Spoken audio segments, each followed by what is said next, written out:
Well, hello. Today is Saturday, July 6th, and it's time for our Weight Watcher Weekly or WW Weekly Highlight Meeting, which this week is about making activity a habit.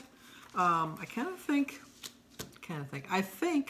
that they're doing a rehash of all of their meetings because I think we've talked about this not that long ago.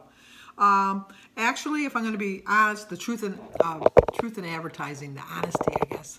I should be pointing out that today is really Wednesday, July 3rd. I went to a meeting today because I'm leaving on Friday for my vacation, and I wanted to get this video up on my Saturdays like I normally do. I did find out that there's a meeting that's not too far. I probably will hit a meeting next week so I can do a highlight meeting for next weekend too. I'm not promising because I will be on vacation, but I'm going to try. I went out last night for my anniversary. We went to the Olive Garden.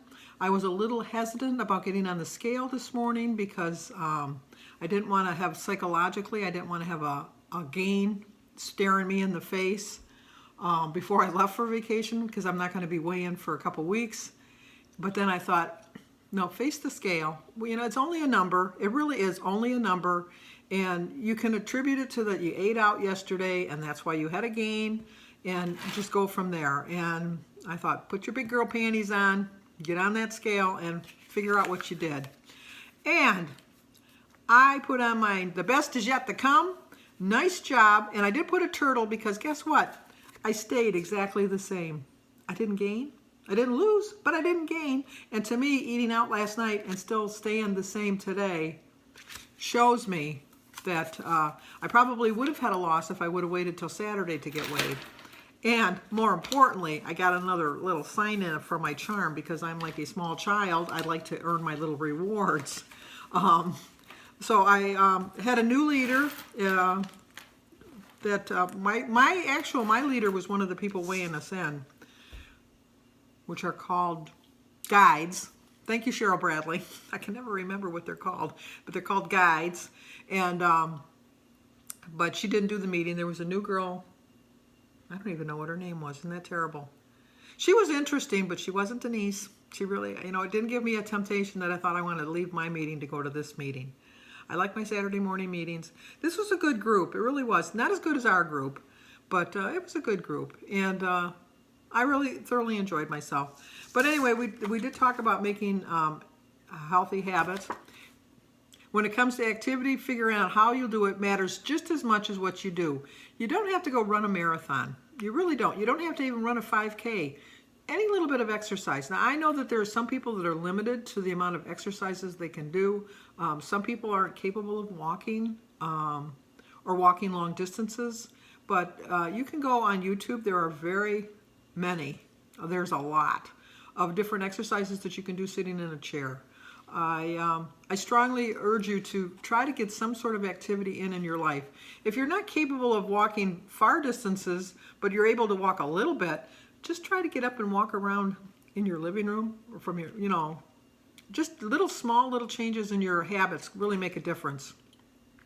If you first need to do is focus on clearing time for your movement, you're more likely to develop it into a habit. If you just say, you know, maybe tomorrow I'll go for a walk. Let's face it, tomorrow's going to come and you're not going to go for that walk. You just aren't, because you're going to think, well, I didn't say for sure. I didn't say with 100% certainty that I was going to go for a walk. You need to say, tomorrow I am going for a walk, and determine that you're going to go for a walk.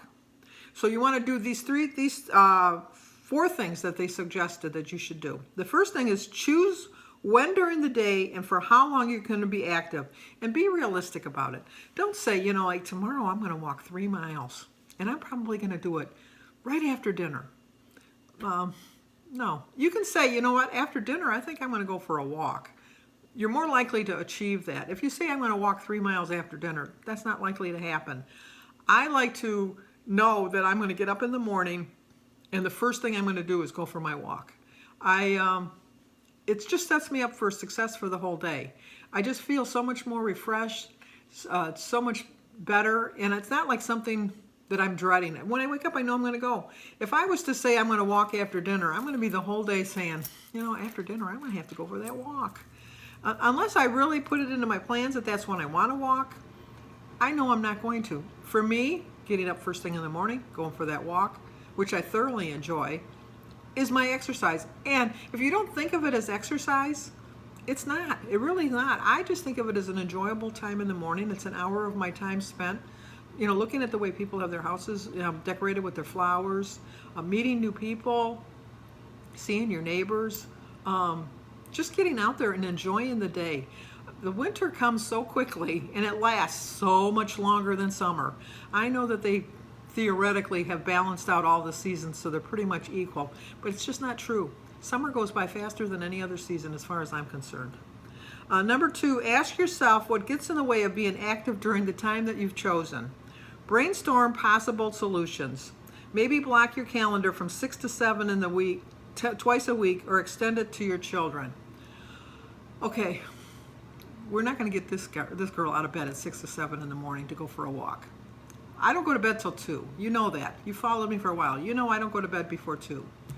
I can't see me getting up that early. In this heat and humidity, not so much the heat, but the humidity, I really should be getting myself up earlier. I can take a nap.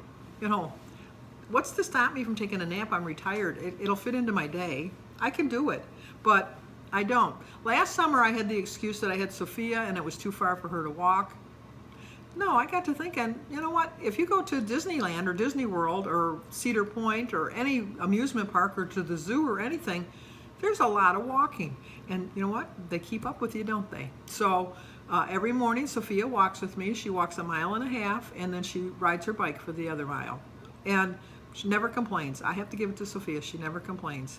And she doesn't want to walk. I'll be honest, she doesn't want to walk, but she never complains about walking, and she does it every day. So we know that in the morning she's going to... I have to get up a little bit earlier, though, because I want to give her breakfast before we go. So she eats her breakfast before we go, and then...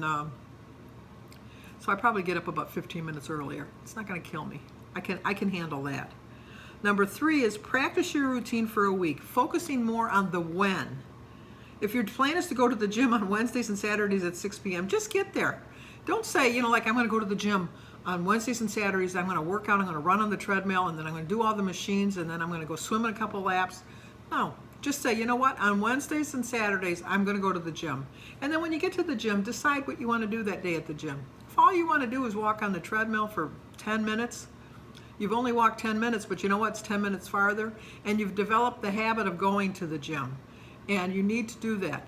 I said this last summer, kind of tongue-in-cheek, but I'm really seriously considering this winter joining the gym. There's a gym that's right next door to my Weight Watchers meeting, so I know that I can go to the gym after my meeting. I don't eat my breakfast right away, so it's not going to interfere with any of my other plans. And Saturdays are just kind of a lay-low day for me anyhow.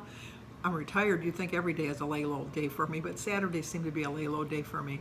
And I really have no excuses that I can't go more during the week. And so that's my plan for the winter. And number 4 is take stock. What's going well? What's challenge you? Adjust that you need to make any adjustments that you need to make this your plan and make it work for you. And if one thing doesn't work, try something else. If you don't like walking, try bicycle riding. If you're really brave, try roller skating, roller blading, go rowing, go swimming. There's so many water aerobic classes that you can take year-round. Go bowling. If you really give some time and thought to the process, you can really think of something that's going to fit into your routine. Using all the steps below, draft yourself a plan. Evaluate and adjust your routine until you find a way that you can find an activity that works for you and one that's going to keep you on track. So that's my take for the meeting of making activity a habit. We'll probably see this reappear in the fall, but for now that's what it is. This looks pretty good, this Mexican corn. There's a recipe for Mexican corn, and I'll include that so that you can check that out. But I'm really happy that I weighed. I'm so glad that I stayed the same. I'm planning on, well, I'm already there. I'm already there. What am I talking about? I have brought healthy foods to stay on track. And I brought healthy snacks that aren't going to keep me from being tempted by other people in the cottage's choices. That's not to say that I don't plan on going out for an ice cream cone or something, because I do plan on doing that. I'm on vacation. I'm just fitted into my plan, fitted into my points, save my weeklies for when I want to go out for ice cream, and just have a good time. So if you're new to my channel, please subscribe, leave a comment, hit that like button, and share it if you think somebody might be interested in having these meeting highlights. I usually post every Saturday before 1 p.m. Eastern Time. And if you have any questions for me, please leave them in the comments below. Okay, here's the handout for this week. Make activity a habit. And there's little clues down here in the bottom that you can do. And the recipe is for Mexican street corn. Serves 4 people. It's 2 smart points. Doesn't that look good? I might try this one. The only thing I don't like is the, well, there's a lot I don't like, I guess, now that I'm looking at it. I'm not a big fan of yogurt, and I don't like cilantro. But, I don't know, it does look interesting. If you try it, let me know.